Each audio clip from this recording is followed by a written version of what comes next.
Hello everyone, स्वागत है आपका हमारे इस यूट्यूब चैनल पर।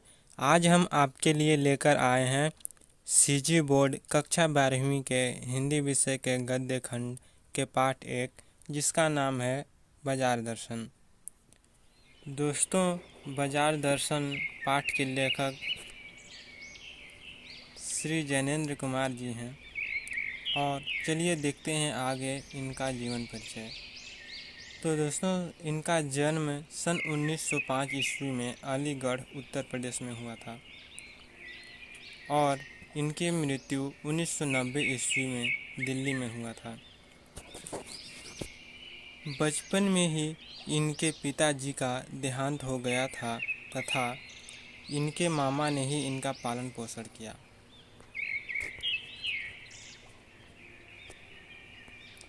इनकी प्रारंभिक शिक्षा दीक्षा हस्तिनापुर के गुरुकुल में हुई। इन्होंने उच्च शिक्षा काशी हिंदू विश्वविद्यालय बनारस में की। 1921 ईस्वी में गांधी जी के प्रभाव के कारण इन्होंने पढ़ाई छोड़कर असहयोग आंदोलन में भाग लिया।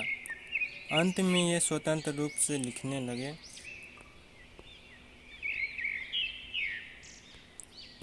इनकी साहित्य सेवा के कारण 1984 ईस्वी में इन्हें भारतीय सम्मान मिला। भारत सरकार ने इन्हें पद्म भूषण से सम्मानित किया। इन्हें साहित्य अकादमी पुरस्कार भी प्राप्त हुआ।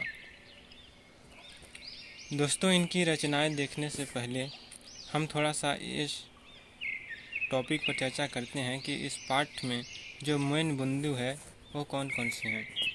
सबसे पहले इसमें जो लेखक हैं, इन्होंने अपने दो दोस्तों के बारे में बताया है और उनका संबंध बाजार से किस प्रकार है उसको भी दर्शाया है।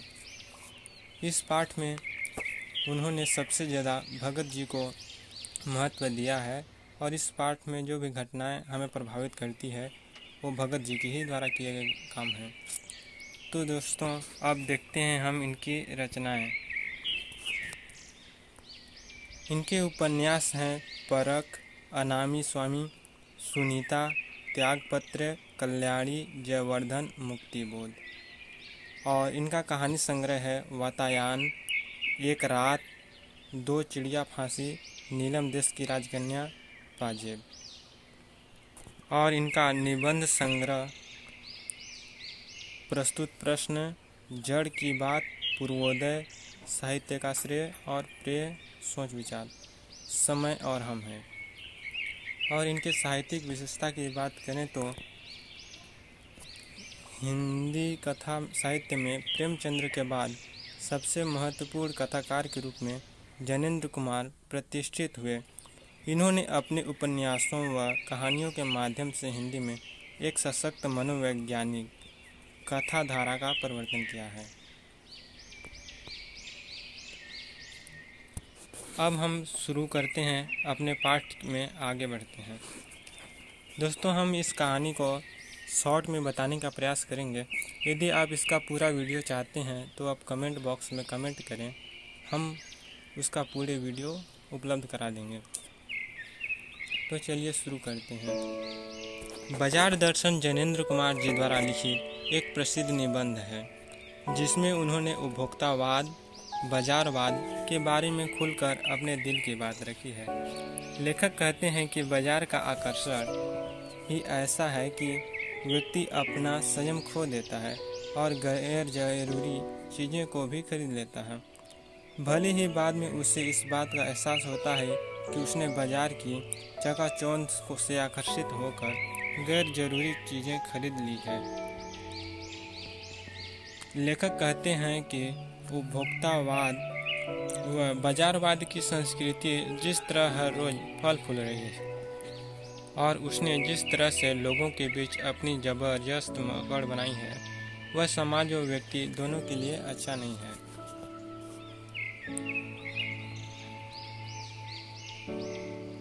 लेखक कहते हैं कि बाजार की सार्थकता इसी में है कि वह लोगों की उनकी ज़रूरत का सामान उपलब्ध कराए और लोगों की अपनी आवश्यकता के अनुसार ही बाजार के सामान खरीदें। अपनी इस बात को अपने दो मित्रों और एक पड़ोसी का उदाहरण देकर समझाते हैं।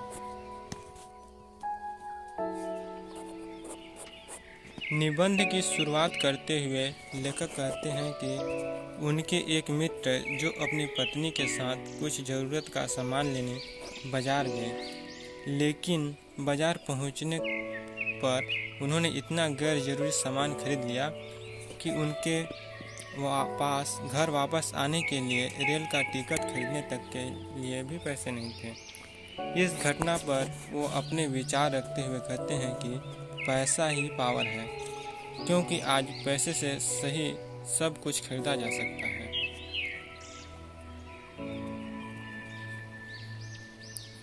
लेखक कहते हैं कि पैसे से परचेजिंग पावर है और कुछ लोग परचेजिंग पावर के हिसाब से ही सामान खरीदते हैं, यानी जेब में जितना अधिक पैसा उतना ही अधिक सामान की खरीदारी, फिर चाहे वो सामान उनकी ज़रूरत का हो या न हो।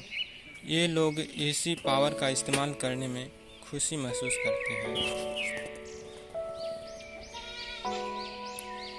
लेकिन कुछ लोग ऐसे भी होते हैं जो पैसे के महत्व को समझते हुए अपने मन पर नियंत्रण रखते हैं और अपनी बुद्धि और संयम से जोड़े हुए पैसों को खर्च करने के बजाय सहज कर रखने में ज़्यादा गर्व महसूस करते हैं।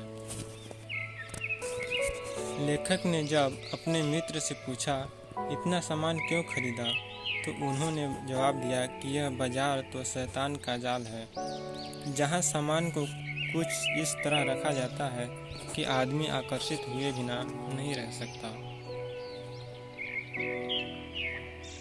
लेखक कहते हैं कि बाजार सबको मुख्य आमंत्रित करता है, उसका तो काम है ग्राहकों को आकर्षित करना। बाजार में खड़ा व्यक्ति आकर्षित कर तरीके से रखते हुए सामान को देखता है, तो फिर उसके मन में उस सामान को लेने की तीव्र इच्छा हो जाती है, और अगर उसके पास परचेजिंग पावर है तो वह बाजार की गिरफ्त में आ ही जाएगा।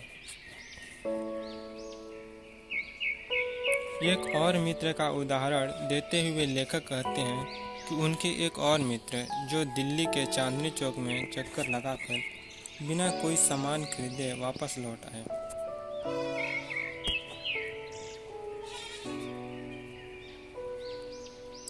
जब उन्होंने अपने मित्र से बाजार से खाली हाथ लौट आने का कारण पूछा, तो उन्होंने लेखक को जवाब दिया कि बाजार में मुझे सभी वस्तुओं को लेने का मन कर रहा था, लेकिन मैं थोड़ा लेता तो बाकी छूट जाता और मैं तो कुछ भी नहीं छोड़ना चाहता था, इसलिए मैंने कुछ भी नहीं खरीदा। लेखक कहते हैं कि जब पता ही न हो कि तुम्हें लेना क्या है, तो सभी वस्तुएं तुम्हें आकर्षित करेंगी, जिसका परिणाम बुरा ही होगा।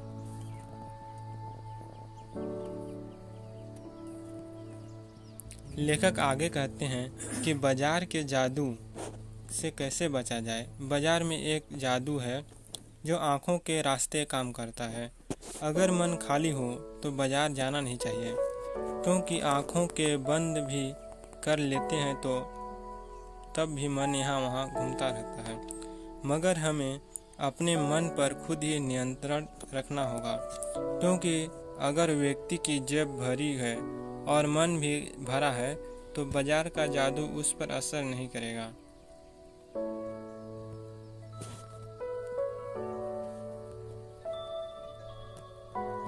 लेकिन जब जेब भरी है और मन खाली है तो बाजार उसे जरूर आकर्षित करेगा और व्यक्ति बिना सोचे विचारे सामान खरीदने लगेगा।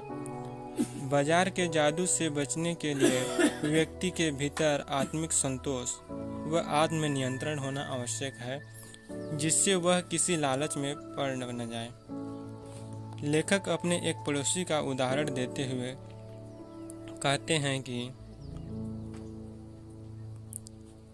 भगत नाम के एक व्यक्ति जो पिछले कई वर्षों से चूरन बेच रहे हैं, 10 वर्षों से लेखक भी उन्हें चूरन बेचते हुए देख रहे हैं। लेखक कहते हैं कि भगत रोज चूरन बेचने जाते हैं।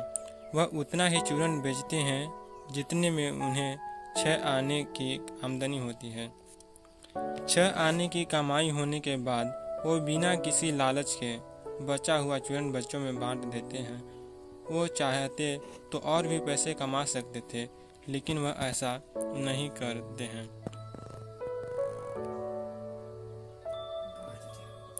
लेखक आगे बताते हैं कि जब भगत बाजार जाते हैं तो उस सीधे पंसारी की दुकान पर ही जाते हैं जहां उनकी ज़रूरत का सारा सामान मिल जाता है, तो वहां से अपना सामान लेकर सीधे घर आ जाते हैं। यही उनकी दिनचर्या है।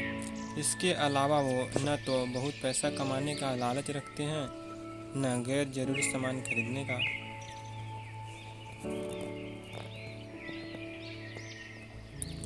लेखक आगे कहते हैं कि हम उनसे सबक लेकर बाजार के जादू से बच सकते हैं, क्योंकि गैर जरूरी सामान खरीदकर व्यक्ति ना तो खुद फायदा उठा रहा है और न ही बाजार को सही सार्थकता दे रहा है।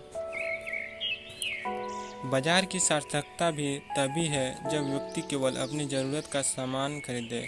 बाजार हमेशा ग्राहकों को मोल नियंत्रण देता है, अपनी चकाचौंध से आकर्षित करता है। व्यक्ति का अपने मन पर नियंत्रण होना चाहिए।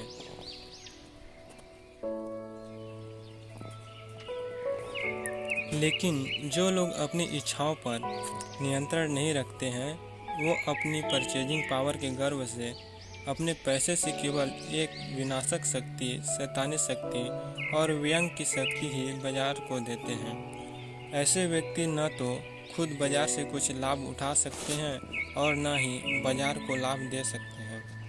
ये लोग सिर्फ बाजार का बाजारूपन बढ़ाते हैं, जिससे बाजार में छल कपट बढ़ता है, सद्भावना का नाश होता है। फिर ग्राहक और विक्रेता के बीच सद्भावना का न होकर केवल लाभ हानि तक ही सीमित रहता है। सद्भाव से ही बाजार मानवता के लिए विडंबना है और ऐसे बाजार का अर्थशास्त्र अनीति का शास्त्र है।